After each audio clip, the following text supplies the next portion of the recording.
জাগুনৰ পৰা অপহৃত এজন ব্যক্তিৰ ৩ মাহৰ পিছতো কোনো সন্ধান নাই। ঘটনা কেন্দ্ৰ কৰি উত্তপ্ত পৰিস্থিতি।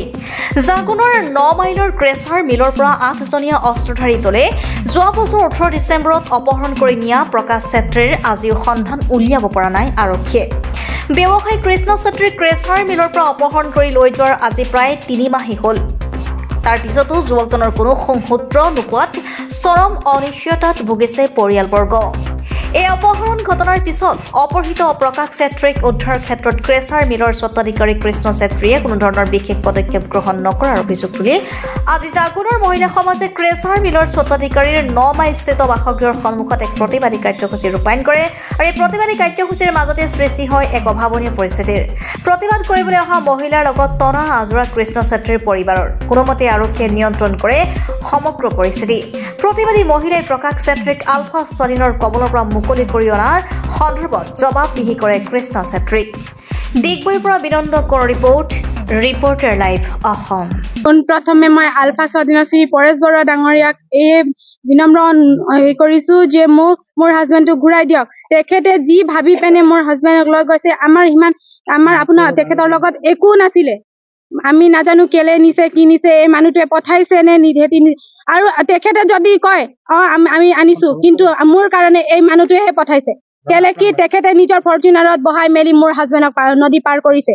আপোনালোকৰ জৰিয়তেও তেখেতে কৈছিলে প্ৰথম দিনাখনে, যদি তেখেতে সুস্থ মানুহক এৰি পেনে মোৰ অসুস্থ হাজবেণ্ডক নিছে, তেখেতৰ মই হাত জোৰ কৰিছো মোৰ হাজবেণ্ডটোক ঘূৰাই দিয়ক।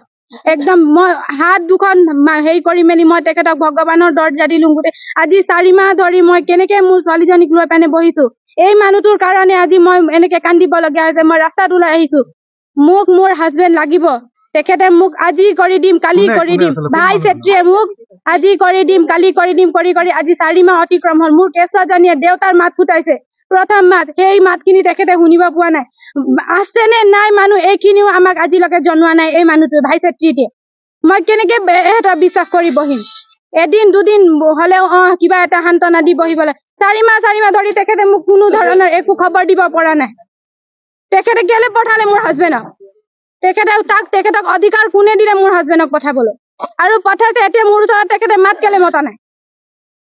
এতিয়া আপোনালোকে কি ক'বলৈ বিচাৰিছে? আজি কিমান দিন হৈ গ'ল উলিয়াই দিম মই ইমানেই কৰিছো, মোক মোৰ হাজবেণ্ড মোক আজিয়ে লাগিব।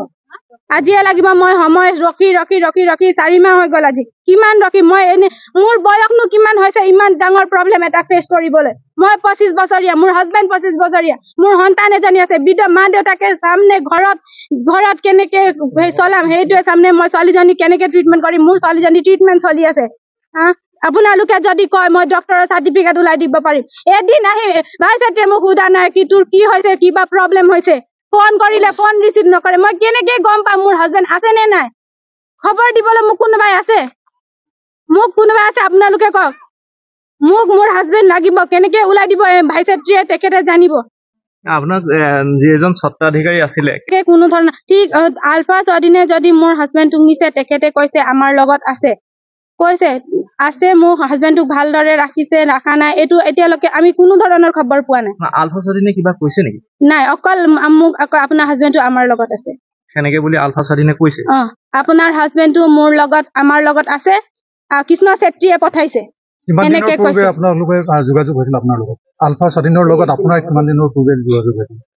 সেইটো যেতিয়া ফাৰ্ষ্ট নিয়াৰ পাছত তেখেতক ফোন কৰি তেখেতে ফোন ৰেছপন্স নকৰাৰ পাছত মোক ফোন আহিলে, মোক ফোন আহোঁতে মই ক'লো ইমানে জনা আজিলৈকে মই নাজানো মোৰ হাজবেণ্ড আছে নে নাই। এই কথাটো মই নাজানো। মোক কোনে কব যদি এখেতে মোক ভাই চেত্ৰীয়ে যদি মোক নকয় কোনে কব মোক? আপোনাৰ যোৱা ডিচেম্বৰ ১৮ তাৰিখে অপহৰণ কৰি লৈ গৈছিলে।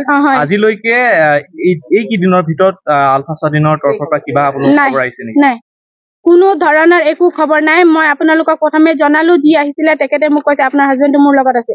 সিমানে তাৰ পৰা আজিলৈকে এইখিনি কথাতে মই আপোনালোকক কুৱেশ্যন এটা কৈছো, মই কেনেকে বিশ্বাস কৰিম মোৰ হাজবেণ্ড আছে নে নাই? আৰু যেতিয়া ফোন কৰিছিলে তেতিয়া কৈছিলে নেকি কিয় তেখেতক অপহৰণ কৰি লৈ গৈছে? মোৰ লগত সেনেকুৱা কথা বতৰা একো নহল। মোক জাষ্ট ইমান ক'লে কি মোৰ আপোনাৰ হাজবেণ্ডটো মোৰ লগত আছে, সিমানেই। তাৰ পৰা না হেল্ল' হাই একোৱে নাই। তাৰপিছত আপোনাক কেঁচা মেচিনৰ স্বত্বাধিকাৰীয়ে কিবা যোগাযোগ কৰিছে নে? নাই।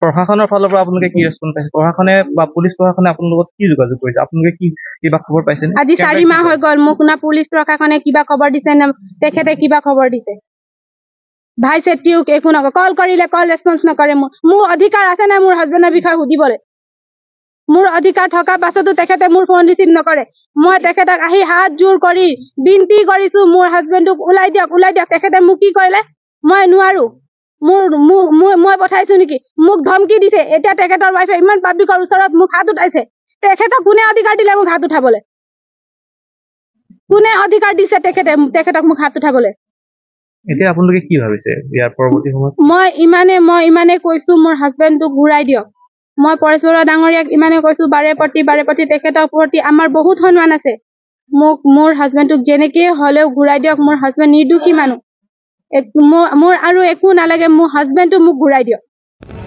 Reporter live